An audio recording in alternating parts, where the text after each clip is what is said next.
15 पारा और 16वें पारे का एक जुज़ यानी कि एक रुबो पढ़ा है, सवा पारा अल्हम्दुलिल्लाह पढ़ा है। पहली सूरत हमने सूरत बनी इसराइल पढ़ी है और दूसरी सूरत हमने सूरतुल कहफ पढ़ी है। सूरत बनी इसराइल मक्की सूरत है, इसके अंदर 111 आयत और 12 रकू हैं। इसरा कहते हैं रात को ले जाने को, और इस सूरत के सबसे शुरू में अल्लाह ताला ने आप अलैहिस्सलाम को मस्जिद हराम से मस्जिद अक्सा लेकर गए और मस्जिद अक्सा से अल्लाह ताला आसमानों की सैर के लिए लेकर गए। सुब्हानल्लज़ी असरा बिअब्दिही लैलन मिनल मस्जिदिल हराम इलल मस्जिदिल अक्सा अल्लज़ी बारकना हौलहु लिनुरियहु मिन आयातिना इन्नहु वस्समीउल बसीर। रसूलुल्लाह सल्लल्लाहु अलैहि वसल्लम बहुत ज़्यादा मुक़ीम थे। आप अलैहिस्सलाम की ज़ौजा हज़रत खदीजा रज़ियल्लाहु ताला अन्हा का भी इंतकाल हुआ और आपके चचा का भी इंतकाल हुआ। फिर आमुल हज़्न यानी कि गम का साल था, तो आप अलैहिस्सलाम को अल्लाह ताला लेकर गए।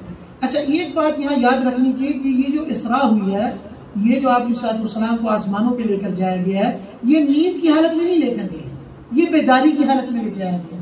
अगर नींद की हालत में लेकर जाया जाता तो एक बात ये थी कि इस कदर इस तफसील से इसका जिक्र न किया जाता और इस इम्फेसाइज के साथ और अहमियत के साथ अल्लाह ताला बयान न करते।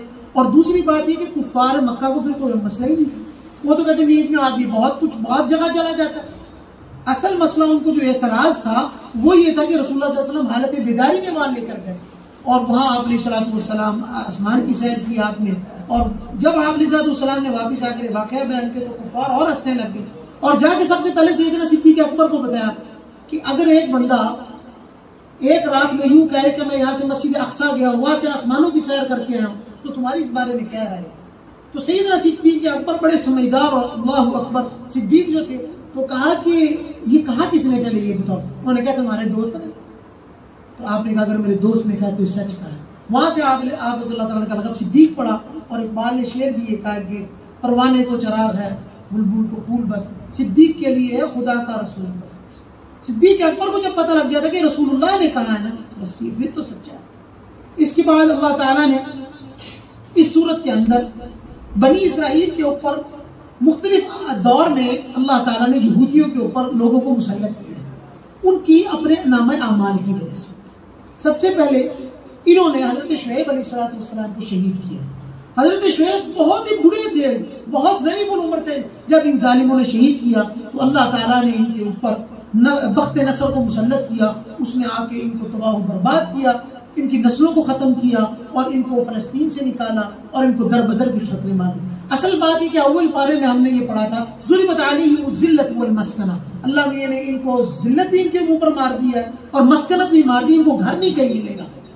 दूसरी दफ़ा ये हुआ कि जब इन्होंने हज़रत ज़करिया और हज़रत यहया को शहीद किया तो अल्लाह ताला ने इनके ऊपर कुर्दोस या खुरूस नाम का एक बादशाह था वो मुसल्लत किया। उसने आके फिर इनका मिलियमेट किया और इनका अल्लाह। उसके बाद अल्लाह ताला ने जब इन्होंने और बहुत तंग किया और दंगा फसाद किया तो अल्लाह ताला ने इनके ऊपर मुसलमानों को मुसल्लत किया और सलाहुद्दीन अय्यूबी ने इनको जो है वो फ़लस्तीन से निकाला और अल्लाह ताला ने मुसलमानों को अरूज बख्शा। और फिर उसके बाद आखिर में अल्लाह ताला ने इनके ऊपर, अब वो जो कहते हैं ना अपने कुत्तों में से कुत्ता मुसल्लत कर देना, हिटलर को इनके ऊपर मुसल्लत किया और उन्होंने इनको मारा भी और 20 हज़ारों कत्ल भी किए। तो अल्लाह ताला ने इनके ऊपर हर दौर में कुछ ना कुछ मुसीबतें और डाल के रखी हैं, क्योंकि ये कौम बड़ी बदमाश थी और इंतहाई फसादी लोग थे। और आज भी पूरी दुनिया में जो फसाद है उसके पीछे इन्हीं यहूदियों का हाथ है। अल्लाह ताला ने इस सूरत में कुछ इंसान को कुछ बातें की हैं, कुछ नसीहतें की हैं। सबसे पहले अल्लाह ताला फरमाते हैं वयदुल इंसान बिश्शर्रि दुआअहु बिलखैर व कानल इंसान मजूला। इंसान बहुत जल्दबाज है, ठहरता नहीं है, शर को मांग लेता है, खैर का इंतजार नहीं करता। और जब भी कोई काम होता है तो वो टाइम टेकिंग होता है। लेकिन हर चीज का एक प्रोसेस होता है। आप खाना बनाते हैं उसका टाइम होता है, कच्चा गोश्त कोई नहीं खाता, अंदर डाल के मसाले कोई नहीं हिलता। अल्लाह ताला ने इसी तरह पानी ठंडा होने का प्रोसीजर आप फ्रिज में रखते हैं, टाइम लगता है। इसी तरह अल्लाह ताला ने हर चीज का एक निजाम रखा हुआ। इंसान जब दुआ मांगता है जल्दी करता है, कोई काम नहीं चाहता, कहता फौरन हो जाए मेरी मर्जी के मुताबिक। अल्लाह ताला कहते हैं ऐसे नहीं है, वकान अल इंसान अजूला, जल्दबाज है। अल अनातु मिनल्लाह वल उजलतु मिनश शैतान, शैतान की तरफ से जल्दबाजी होती है, अल्लाह की तरफ से ठहराओ बुर्दबारी होती है। दूसरा बात अल्लाह ताला फरमाते हैं हर एक की किताब क़यामत के दिन उसके हवाले कर दी जाएगी और कहा जाएगा इक़रा किताबक कफ़ा बिनफ़्सिकल यौमा अलैका हसीबा, आज ही तेरे लिए काफी है, पढ़ ले अपनी किताब। वअम्मा मन ऊतिया किताबहु बियमीनिही फयक़ूलु हाउम इक़्रऊ किताबिया, दाएं हाथ पर दे दी गई तो ये देखो मेरी किताब। जब बच्चे का रिजल्ट अच्छा होता है ना, वो सबसे पहले अपनी अम्मी को दिखाता है, फिर शाम को अब्बू आते हैं अब्बू को दिखाता है, फिर अपने दादा अब्बू को दिखाता है, फिर हर एक को, फिर नानी अम्मा को, नाना अब्बू को, हर एक को बताता है। उस दिन भी इंसान को जब दाएं हाथ में नामा माल दे दिया जाएगा, पढ़ो, देखो जी मेरी पोजीशन आ गई, मैं पास हो गया, मैं पास हो गया। वअम्मा मन ऊतिया किताबहु बिशिमाली, और जिसको उल्टे हाथ में दिया गया फयक़ूलु या लैतनी लम ऊता किताब, काश मुझे ये दिया ना जाता। वअम्मा मन ऊतिया किताबहु वरा ज़हरी, हाथ पीछे मानेंगे ना अल्लाह ने तो पीछे पकड़ेंगे, ये लो फसौफ यदउ सुबूरा, हाय मौत आ जाती है, मुझे मर जाता मैं। आज देखिए ये लिखा होता है कैमरे की आंख देख रही है, और अगर इंसान या वो रिकॉर्डिंग हो जाए तो वो उसको ब्लैकमेल करते हैं आजकल तो लोग स्टफ। तो क्या हाल होता है कि अगर किसी को पता लग जाए कि उसके रात के अंधेरे की वीडियो बन चुकी है और वो कहे कि मैं तुम्हें ये दिखाऊंगा, तो इंसान पानी पानी हो जाएगा। और अल्लाह ताला फरमाते हैं कि क़यामत के दिन हम नामा अमाल हाथों में थमाएंगे। इसके बाद अल्लाह ताला फरमाते हैं जो जितनी करेगा कोशिश तो उसको उसकी कोशिश के बकदर मिलेगा। ऐसा नहीं है कि कौम कुछ भी ना करे और उसको सब चीजें मिल जाए। हम सब शॉर्टकट जन्नत में जाना चाहते हैं, शॉर्टकट जन्नत में जाने का कोई तरीका नहीं। रसूलुल्लाह सल्लल्लाहु अलैहि वसल्लम के पास एक सहाबी आए, कहा या रसूलुल्लाह मैं क़यामत में आपका साथ चाहता हूँ। कहा अच्छा तो फिर मेरी मदद कर नमाज के साथ, क़यामत के दिन फिर मदद कर मेरी नमाज के साथ, ताकि तू नमाज पढ़ेगा नेक अमल करेगा तो मैं तेरा साथ दे सकूंगा। तो हमें भी चाहिए कि हम शॉर्टकट ना रास्ता इख्तियार करें, अमल करें। और फजाइल तो बहुत अच्छी बात है, लेकिन अमल असल चीज है। अमल करेंगे तो अल्लाह ताला खुद ब खुद सब मामला दुरुस्त कर देगा। इसके बाद अल्लाह ताला फरमाते हैं वालिदैन के बारे में, वक़ज़ा रब्बुका अल्ला तअबुदू इल्ला इय्याहु बिल वालिदैनि ihसाना इम्मा यबलुगन्ना इंदकल किबर अहदुहुमा औ किलाहुमा, एक या दोनों में से कोई, या दो में से एक कोई बुढ़ापे पे बोल दे, फला तकुल लहुमा उफ, उनको उफ भी ना दो। उफ करने का मतलब यह है कि एक्सप्रेशन भी ना दो, उनको एक एक्सप्रेशन भी ना दो, आंखों पर तेवड़ियां भी नहीं चढ़ाओ उनके, यूं कर देते ये भी ना करो। क्यों? जब हम छोटे थे ना तो वो खुद गीली जगह पर सो जाती थी, हमें सूखी जगह पर सुला देती। जब हम छोटे थे ना, एक उमर रज़ियल्लाहु ताला के जमाने में एक माँ ने शिकायत की अपने बच्चे के मुताबिक कि ये ना बहुत तंग करता, मेरी बात नहीं मानता। उमर रज़ियल्लाहु ताला ने कहा 5 किलो का 5 लीटर पानी का मशकीज़ा लाया जाए, इसके पेट पर बांध, और कहा जब तक मैंने कहूँ तब तक नहीं खोलना। अब उसके पेट में मशकीज़ा बांध दिया गया। 2-4 घंटे गुजरे, वो हाय हाय करता है मुझे माफ कर दे। तेरी माँ तुझे 9 महीने इस हालत में लेकर गई और अब चंद लम्हे घंटे गुजरे और तू हाय हाय कर रहा है। फरमाया वस्सैनल इंसान बिल वालिदैनि ihसान, उनके साथ बड़ा नरमी का मामला है। आज वालिदैन को शटअप कॉल देते हैं, अब मुझे आपको कुछ नहीं पता, हर वक्त आपने दिमाग खराब किया होता, आप सुकून से बैठ क्यों नहीं जाते। फरमाया रसूलुल्लाह सल्लल्लाहु अलैहि वसल्लम ने जिब्राइल मेरे पास आया और कहा कि एक आदमी जिसको अगर वालिदैन बुढ़ापे में से 2 या दोनों में से एक मिले और उनकी खिदमत करके जन्नत में न जाए वो हलाक है। तो मैंने कहा अल्लाहुम्मा आमीन, वो हलाक है। तो ये जन्नत का टिकट होता है, ये जन्नत का, हाँ जन्नत का शॉर्टकट टिकट यही है, वालिदैन की खिदमत करें जन्नत में जाए, वालिदैन के आगे ऊह ना करें, आह ना करें। आजकल बाल बच्चे समझदार हो गए, वालिदैन पुराने हो गए, जदीद दौर आ गया, टेक्निकल दौर आ गया ना, आलात का दौर आ गया, वालिदैन को बस कुछ डाल देंगे। इसलिए वालिदैन को चाहिए कि अपने बच्चों को दीनी तालीम दे, ताकि उसको पता लगे कि वालिद का मकाम क्या है और वालिदा का मकाम क्या है। बायज़ीद बुस्तामी रहमतुल्लाह अलैह का एक वाक़या लिखा है, उन्होंने कहा कि मुझे अल्लाह ने ये जो मकाम दिया है ये सिर्फ मेरी वालिदा की दुआओं की वजह से। तो अजीज हमें चाहिए कि हम वालिदैन की खिदमत करें। इसके बाद अल्लाह ताला इस किताब में फरमाता है औलाद को ना हक कत्ल करने का, वला तक़्तुलू औलादकुम खश्यत इमलाक, पैसे नहीं है। अच्छा, कत्ल करने के 2 तरीके, एक तो ये कि असल में हकीकत में जैसे कि कुफार मक्का करते थे, और नंबर 2 तरीका ये है कि जैसे कि आजकल हम करते हैं। देखिए ये बात समझने की है, एक तो ये कि बच्चे 2 ही अच्छे, ये एक नारा है कुफार की तरफ से जो हमारी नस्लों को कम करने के लिए लगाया गया। भाई बच्चे दो ही अच्छे कहां? रसूलुल्लाह सल्लल्लाहु अलैहि वसल्लम फरमा रहे फइन्नी मुकासिरु बिकुमुल उमम, मैं क़यामत के दिन अपनी उम्मत की कसरत पर फख्र महसूस करूंगा। आज हमें कहते हैं बच्चे दो ही अच्छे। अगर औरत को कोई मसला है, कोई जिस्मानी प्रॉब्लम है, कोई ऐसा मसला है कि वो बच्चे नहीं पैदा कर सकेगी, आजकल होती है सिजेरियन होते हैं, तो बच्चा पैदा एक के बाद दूसरे के बाद टाइम चाहिए ये वुंड है उसको हील होने के लिए, तब तो आदमी को समझ आती है। लेकिन औरत सेहतमंद है, अच्छे भले, उसके बाद औलाद ही नहीं करनी, और अक्सर जो है वो यूट्रस रिमूव करवा देते। ये कत्ल है, ये नाअमल, ये जायज नहीं है। बिना वजह अगर यूट्रस में कोई अल्लाह माफ फरमाए कोई कैंसर हो गया, कोई ऐसा मामला हो गया, तब तो समझ आती है, खामखा बंद करवा दिए ऐसी, ये बिल्कुल नहीं। और अगर आप फरमाए कि जो आदमी रिज्क के खौफ से कि मैं इतने बच्चे हो गए कहां से खिलाऊंगा, औलाद कम करता है, तो वो गुनाह कबीरे का मुर्तकिब है। आज हम सब क्या कर रहे हैं? ये दो जदीद दौर में मुज़य्यन करके दिखाया जाता है हर चीज को। भाई पुराने जमाने में भी ऐसा होता था, पुराने जमाने में बच्चे ज्यादा मरते थे आज की निस्बत, क्योंकि पुराने जमाने में इतनी ज्यादा मेडिकेशंस की कोई सहूलियात नहीं थी, मेडिकल की सहूलियात। लिहाजा ये आजकल ये दो बच्चों का नारा है ना, ये बहुत खतरनाक नारा है, इससे निकलना चाहिए। उम्मत मुहम्मदिया को ज्यादा होना चाहिए।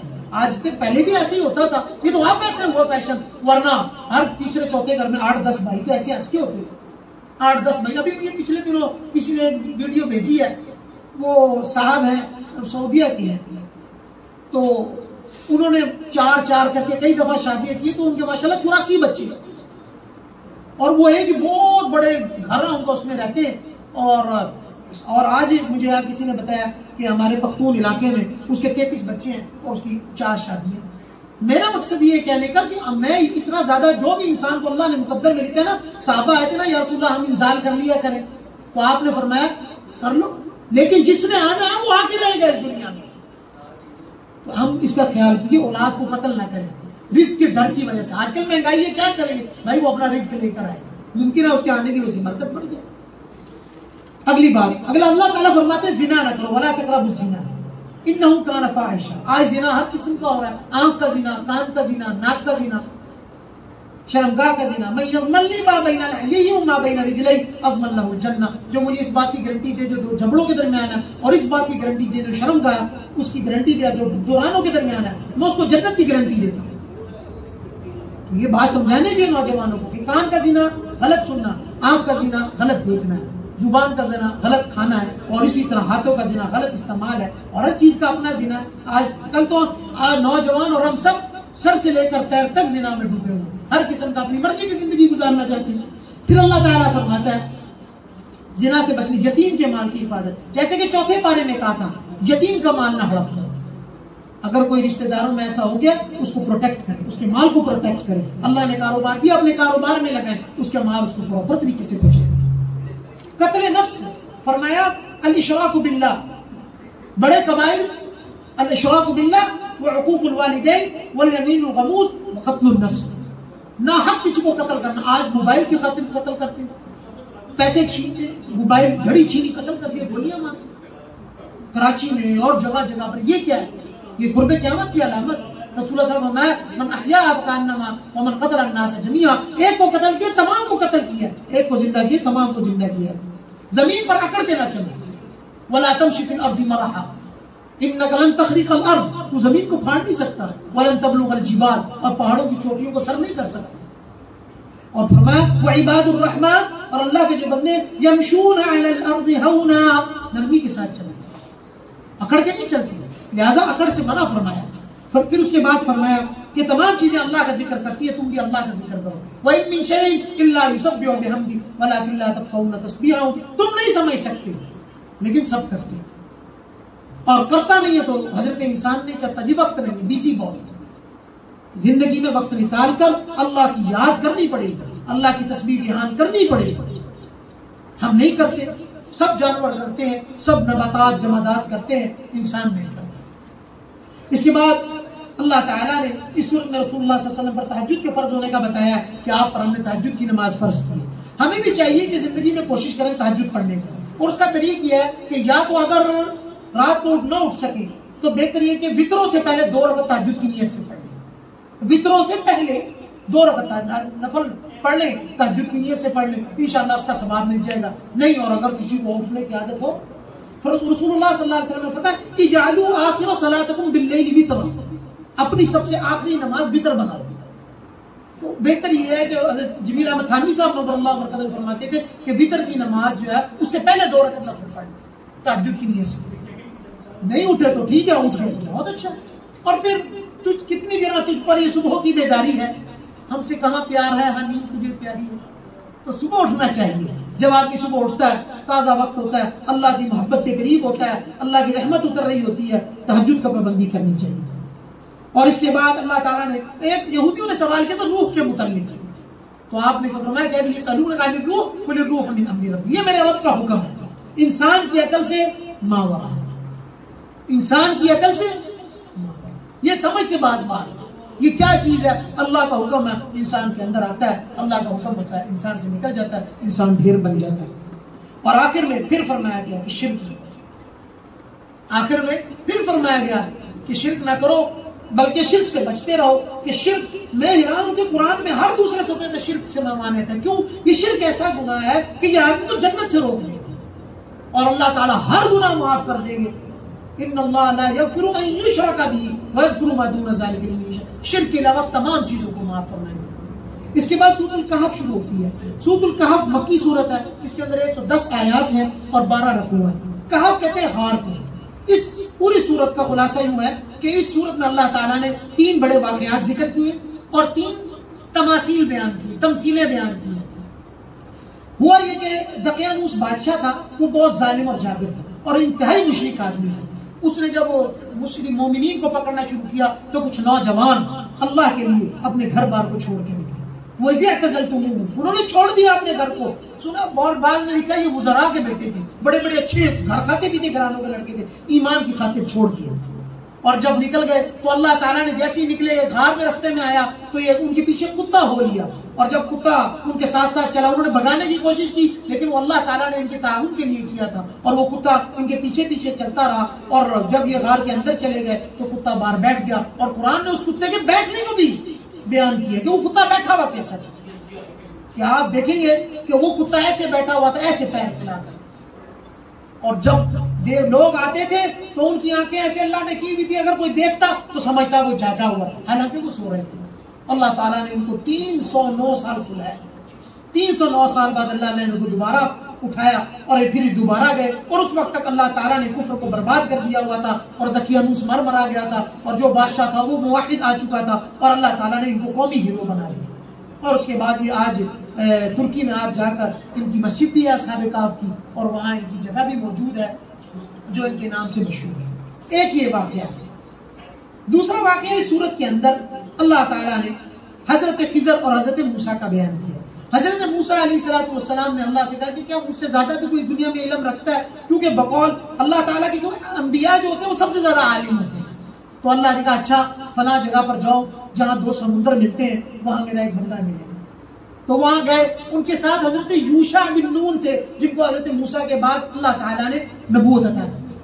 तो हजरत यूशा बिन नून साथ साथ थे। तो कहा उसकी अलामत क्या होगी? कहा एक मछली रख लो, जब वो मछली तुम्हारे बैग से निकल जाएगी तो फिर पता लग जाएगा वही मकाम है। हुआ ये कि ये जब रास्ते में चलते चलते पहुंचे एक जगह पर, थक गए तो वो मछली इनके निकल कर समुद्र में चली गई, उनको पता नहीं लगा। थोड़ा सा आगे निकल के तो मूसा ने कहा भूख लगी है, कुछ खाने को लाओ, मछली कहाँ है? हजरत वो तो मछली पीछे निकल गई थी। कहा वही तो हमारा मिलने का मकाम था। फिर वापिस आए तो वह हजरत खिज़र से मुलाकात हुई और फिर हजरत खिज़र के साथ इन्होंने कहा मैं आपका हम सफर होना चाहता हूँ। उन्होंने कहा आप नहीं हो सकते, ला तस्तते, आप ताकत नहीं रखते। कहा नहीं मैं साथ चलूंगा। साथ चलना शुरू किया तो रास्ते में कश्ती पे बैठे, दरिया क्रॉस करने लगे तो इन्होंने कश्ती तोड़ दी।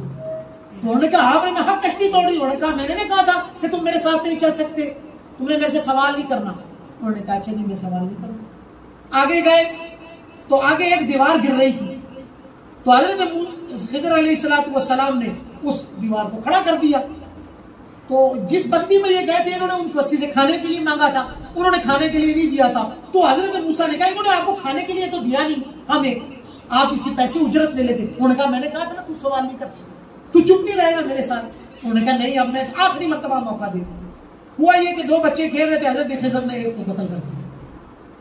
जब कत्ल किया ना, उन्होंने कहा या आपने हक कत्ल किया, उन्होंने कहा बस तेरी मेरी जुदाई नहीं, तू नहीं मेरे साथ चल सकता। और तू ये ना समझ के तेरे पास कुल्ली इल्म तो अल्लाह के पास है, अल्लाह के मुख्तलिफ बंदे। और अब मैं तुझे ताबीर बताता हूँ। फिर उन्होंने तीनों ताबीरें बताई कि मैंने कश्ती में सुराख इसलिए किया, एक बादशाह आगे जालिम था, वो सही सलामत किश्तियों पे कब्जा कर लेता है, तो मैंने एक पट्टा उखाड़ दिया तो उनकी किश्ती पे कब्जा नहीं करेगा। और दो बच्चों में से जिसको एक को कत्ल किया, वो एक बच्चे जो था वो बहुत खतरनाक किस्म का बच्चा था, उसने बड़े होकर बड़ा ही मुशरिक बनना था और अपने बाप को और अपने वालिदैन को जो इंतहाई नेक साले थे उनमें से गुमराह करना था, मैंने उसको मारा। और तीसरा ये है कि वो जो दीवार गिर रही थी ना, उस दीवार के नीचे खजाना था और वो नाबालिग बच्चों का था। और दोनों बच्चों के अम्मी अबू बड़े नेक थे, बाबू माशाल्लाह, उनके वालिद साहब बहुत नेक आदमी थे। तो मैंने उस खजाने की हिफाजत के लिए उस दीवार को दोबारा खड़ा कर दिया ताकि वो बच्चे जवान हो, उसके नीचे से खजाना निकाले। ये दूसरा वाकया। और तीसरा वाकया हजरत जुल्करनैन रज़ियल्लाहु तआला रहमतुल्लाह अलैह का, कि हजरत जुल्करनैन ये बादशाह है, इनकी कोई ज्यादा तफसील नहीं मिलती, मुख्तलिफ अख्तलाफात हैं, मुख्तलिफ अखवाल हैं, लेकिन हम देखते हैं कि असल मामला क्या है। हजरत जुल्करनैन एक ऐसी जगह पर पहुंचे जहां सूरज बिल्कुल गुरूब होता था। वहां एक ऐसी कौम थी जो कपड़े नहीं पहनती, और वहां एक बादशाह था बस्ती में, वो इंतहाई जालिम था और वो लोगों को मार देता था, जुल्म करता था। उन्होंने कहा कि हमारी इसके खिलाफ मदद करो, तो वहां उन्होंने मदद की। फिर वो दूसरे दोनों सिमतों में गए, जहां सूरज गुरूब होता था, जहां से सूरज निकलता था। फिर दूसरी सिमत में जब पहुंचे तो वहां एक कौम थी, उन्होंने कहा कि ये याजूज माजूज है जो जमीन के अंदर फसाद फैलाते हैं, आप इनका कोई सद्देबात कीजिए। उन्होंने कहा कि ऐसा करो, मेरी मदद करो, मुझे लोहा ला कर दो, हम इनकी दीवार खड़ी करते हैं। और फिर वो दीवार खड़ी की गई जो याजूज माजूज के साथ उन्हें जुदा कर दिया लोगों से। और बरोज़ क़यामत से पूर्व माज़रत, क़यामत से कुछ अरसा कबल याजूज माजूज उस दीवार को लांघेंगे, उसके अंदर सुराख करेंगे, हदीस पाक में आता है, और वो जमीन में आएंगे और वो ऐसे होंगे जो चीज सामने आएगी खा जाएंगे। समुद्र आएगा, दरिया आएगा, उसमें मुंह डालने के पी जाएंगे। जब एक उनका अगला वाला हिस्सा जाएगा तो जब पिछला आएगा ना, तो वो ऐसा होगा गोया कि जहां कोई रहते ही नहीं। फिर वो इंसानों को खाना शुरू कर देंगे, हदीस पाक में आता है। तो हजरत ईसा अलैहिस्सलाम जब उनके लिए दुआ करेंगे, उनको एक थोड़ा सा निकलेगा और वो सब कौम मर जाएगी। तो ये तीन वाकयात हैं और तीन तमसीलें अल्लाह ताला ने इसमें बयान की है। एक तमसील बयान की है, मिसाल के तौर पर अल्लाह ताला कहते हैं एक बाग वाला था, दो भाई थे, एक का बाग था, बड़ा माल था, बड़ा असबाब था, उसको बड़ा फख्र था, बड़ा घमंड, और वो अपने माल पर इतराता था। और उसके मुकाबले में एक आदमी था जो मालदार तो नहीं था लेकिन अल्लाह से डरने वाला था, अल्लाह पर तवक्कल करने वाला था, अल्लाह से डरने वाला और अल्लाह पर तवक्कल करने वाला था। अल्लाह ताला ने उसके माल की वजह से उसको गर्क कर दिया और इसकी वजह से और अल्लाह पर ईमान लाने की वजह से इसको कामयाब कर। दूसरी मिसाल देते हैं अल्लाह ताला इस दुनिया की, कि ये दुनिया की मिसाल ऐसे है कि जैसे एक खेती है, बारिश होती है, बीज लगता है, सरसब्ज़ शादाब होती है, फिर उसके बाद कुछ भी नहीं होता। ये दुनिया की मिसाल भी ऐसी है। और तीसरी मिसाल अल्लाह ताला ने इसके अंदर शैतान की दी है कि शैतान मरदूद है, अल्लाह ने उसको बनाया और उसमें एक तरफ हजरत आदम है और उनके अंदर एक जो इनकिसारी है, और शैतान उसके अंदर ताली है, उसके अंदर बढ़ोतरी है, वो ऊपर को जाता है और अल्लाह ताला ने उसको तबाह बर्बाद कर दिया। ये सूरत मादियत और रूहानियत के मार के, इसका मौजू यही है, रूहानियत और मादियत। बस अली मियां रहमतुल्लाह अलैह ने यही इसका मौजू बयान किया है कि सूरत का मौजू मादियत और शैतानियत समझ लीजिए, या मादियत और रूहानियत का मार्का। ये 6 जो वाक़े बयान हुए ये मादियत और रूहानियत के मार्के थे। वो लड़के जिन्होंने अपना घर बार छोड़ा, मादियत को तर्क किया और रूहानियत को इख्तियार किया, अल्लाह ताला ने उनको कामयाब किया। और जहां भी आप जाएंगे सूरत से हमें कुछ असबाब मिलते हैं, वो मैं असबाब बयान करता हूं। नंबर 1, अल्लाह के लिए आप घर बार को छोड़ना। उन्होंने छोड़ा, आज हमसे छूटता नहीं है, हम बरादरी को कैसे छोड़ेंगे, दोस्ती यारी को कैसे छोड़ेंगे। रसूलुल्लाह सल्लल्लाहु अलैहि वसल्लम में क़यामत में एक वक्त आएगा कि इंसानों के लिए 2 में से एक काम बेहतर होगा, या जिहाद करें या बकरियां लेकर पहाड़ों पर चले जाओ और वहां खाना बदोशी की जिंदगी, और कोई दूसरा रास्ता नहीं होगा ईमान बचाने के लिए। हमें अपने आप को तैयार करना चाहिए, जैसे कि सूरत तौबा में हमने कहा था मुराबता, कि हम अपने आप को तैयार करें मुशक्कत के लिए। आज तो हम पंखा, एसी, मोबाइल, ये वो फला, इसके बगैर जिंदा नहीं रह सकते। अपने आप को तैयार करें, भूखा रहना चाहिए, रोजे रखने चाहिए नौजवानों।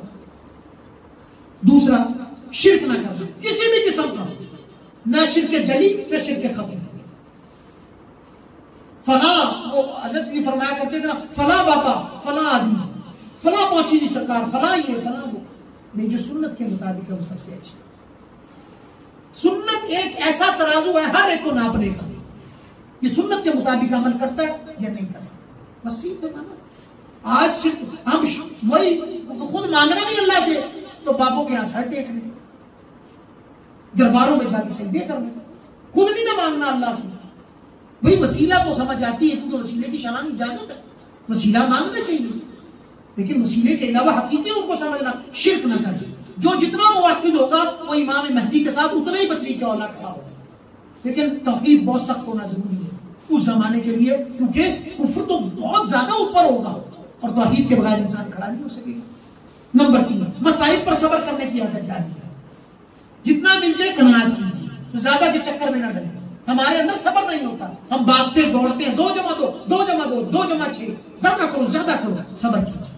फिर परेशानी आ जाए उसको बर्दाश्त कीजिए, कोई मसला हो अल्लाह की तरफ रुजू कीजिए, इन्नल्लाह मअस साबिरीन। नंबर 4, अल्लाह की रजा चाहना। उन्होंने जो घर छोड़ा था ना, वो माल के लिए नहीं छोड़ा था। उन्होंने जो घर छोड़ा था एजुकेशन के लिए नहीं छोड़ा था। उन्होंने जो घर छोड़ा था वो अच्छी जॉब के लिए नहीं छोड़ा था। उन्होंने घर छोड़ा था अल्लाह की रजा के लिए।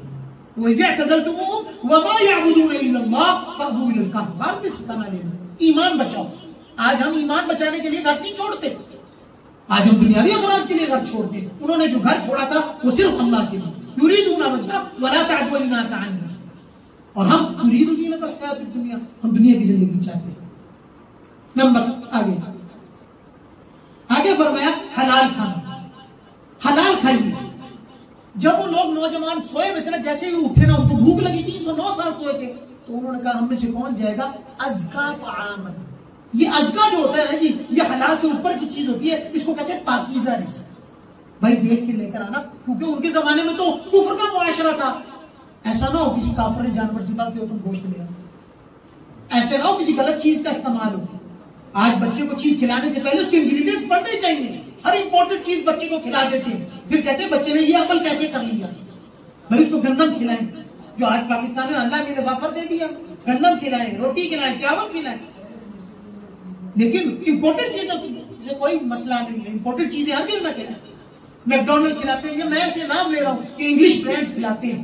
भाई ख्याल करना चाहिए अपने बच्चों को। अक्सर वालिदैन हमारे पास आते हैं, बच्चा हिफ्ज नहीं कर रहा कुरान।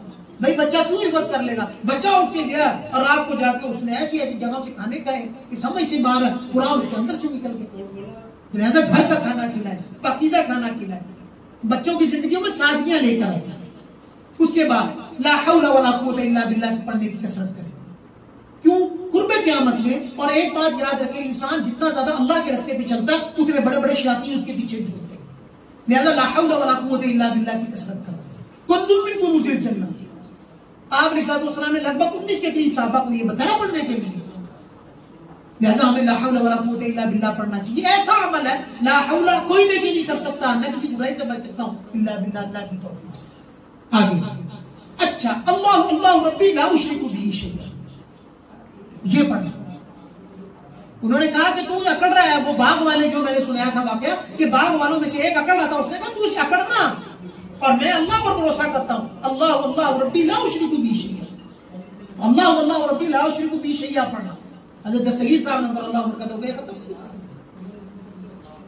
जुल्म के खिलाफ खड़े होना। हम आज जुल्म के खिलाफ नहीं खड़े होते, जुल्म होता देखकर सब चुप कर जाते हैं। जुल्म के खिलाफ अगर चुप रहते हैं तो हम जालिम को प्रमोट करते हैं। लिहाजा जुल्म के खिलाफ खड़े होना, वो फैमिली में हो रहा हो, हक बात पर डट जाए। नाराज हो जाएंगे ना जी, क्या है अल्लाह की रजा के लिए नाराजगी बोल रहे। जो हक बात है, सच बात है, उस पर खड़े हो जाए, चाहे बेटा हो, चाहे बीवी हो, चाहे कोई और करीबी रिश्तेदार हो। भाई मैं तो खड़ा हूं, हक बात जो उसके साथ। तो जुल्म के खिलाफ खड़े होना यह भी एक इबादत है, हम नहीं खड़े होते। इसके बाद फरमाया आजिज़ी इख्तियार करना। आजिज़ी इख्तियार करना बहुत जरूरी है, हम आजिज़ी इख्तियार नहीं करते। देखिए हज़रत मूसा अलैहिस्सलाम को जब बिल्कुल अल्लाह रब्बुल इज्जत ने तीनों तरफ से यानी कि 3 मौके ऐसे हैं कि मूसा को कुछ पता नहीं लगा, तो हज़रत मूसा ने वो नहीं दिखाया, कहा कि मैं अल्लाह आजिज़ी इख्तियार करता, मेरे पल्ले कुछ नहीं, असल इल्म आपके पास, जैसे आजिज़ी इख्तियार करना। नंबर शैतान की इत्तिबा न करना। फरमाया शैतान का काम तो तुम्हें गुमराह करना। काना मिनल जिन्नी फफसका अन अम्रि रब्बी अफतत्तखिज़ूनहु व ज़ुर्रियतहु औलिया मिन दूनी व हुम लकुम अदू बि'सा लिज़्ज़ालिमीन बदला। वो बहुत जालिम है, वो तो काम ही उसका ये है कि इंसानों को गुमराह करना, लिहाजा शैतान की इत्तिबा न करना। ये 4, 5, 8, 10 चीजें अल्लाह रब्बुल इज्जत ने इस सूरत के अंदर बयान की। और इसमें आखिर में जब हज़रत ज़ुल्करनैन का वाक़या बयान करने के बाद अल्लाह ताला फरमाते हैं अफ़हसिबल्लज़ीना कफ़रू अन यत्तख़िज़ू इबादी मिन दूनी औलिया, क्या आपने ये सोचते हैं जिन लोगों ने कुफ्र किया अन यत्तख़िज़ू इबादी मिन दूनी औलिया, कि वो अल्लाह के अलावा भी किसी को माबूद बनाते हैं। इन्ना अतदना जहन्नम लिल काफिरीन नुज़ुला, हमने जहन्नम तैयार कर रखी है कुफार के लिए। कुल हल नुनब्बिउकुम बिल अख़सरीना अमाला, हम उनको खबर देंगे उनके अमाल किस चीज में। अल्लज़ीना ज़ल्ला सअयुहुम फिल हयातिद दुनिया, गुमराह कर दिया दुनिया की जिंदगी में। व यहसबूना अन्नहुम युहसिनूना सुन्ना, वो समझ रहे हमने बड़े बड़े काम करके रखे हैं। लिहाजा कुफार की चमक धमक से बिल्कुल मुतासिर नहीं होना चाहिए, बिल्कुल मुतासिर नहीं होना चाहिए। और अगला अल्लाह ताला फरमाते हैं साथ में इन्नल्लज़ीना आमनू व अमिलुस्सालिहात, वो लोग जो ईमान लेकर आए नेक अमल किए, कानत लहुम जन्नातुल फिरदौस, उनके लिए जन्नतुल फिरदौस है नुज़ुला, और उनके लिए वेलकम ड्रिंक। नुज़ुला कहते हैं कि जी जब मेहमान आता है तो उसको सबसे पहले जो चीज पेश की जाती है उसको नुज़ुला कहते हैं। खालिदीन फीहा, हमेशा रहना है उसमें। ला यदूना अनहा वला, और आखिर में कहा कुल लौ कान अल बहरु मिदादन लिकलिमाति रब्बी लनफिद अल बहरु क़ब्ल अन तनफद कलिमातु रब्बी वलौ जिना बिमिस्लिही मददा। मेरे अल्लाह की ज़ान इतनी बुलंद है, इतनी बुलंद है, इतनी बुलंद है कि रूए जमीन के तमाम दरख्तों को अगर आप कलम बना दे और तमाम समुद्रों को आप स्याही बना दे, अल्लाह की मैं कहता हूं कि तमाम नहीं, किसी एक सिफ्त के भी तकमीलात को लिखना नामुमकिन है। अल्लाह ताला की वो सिफात वो तो वो है जो हम जानते हैं, और बाज वो सिफात भी जो नबी पाक सल्लल्लाहु अलैहि वसल्लम जानते हैं, और बाज वो सिफात है जो अल्लाह के अलावा कोई भी नहीं जानता। तो जब जानता नहीं तो लिखेगा कहां से?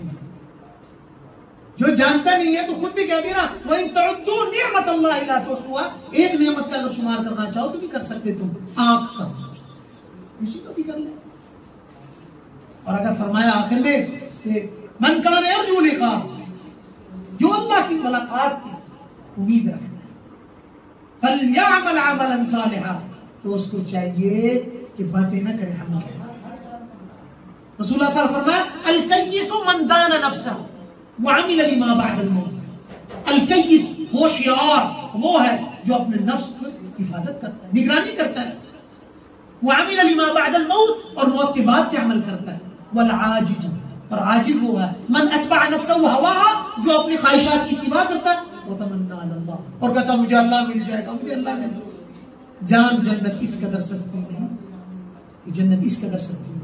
तो मन कान यरजू लिका रब्बी, जो अल्लाह से मुलाकात की उम्मीद रखता है, फलयअमल अमलन सालिहा, उसको चाहिए कि वो नेक अमल करे। फलयअमल अमलन सालिहा वला युश्रिक बिइबादति रब्बिही। और आखिर में फिर जैसे सूरह बनी इसराइल के आखिर में कहा था शिरक न करो, यहां भी उसको चाहिए कि वो शिरक न करे, उसको चाहिए कि वो शिरक न करे। अल्लाह ताला हमें सही मानों में कुरान और हदीस को समझने की तौफीक अता फरमाए, उसका फहम नसीब फरमाए। व आखिर दावाना अल्हम्दुलिल्लाहि रब्बिल आलमीन।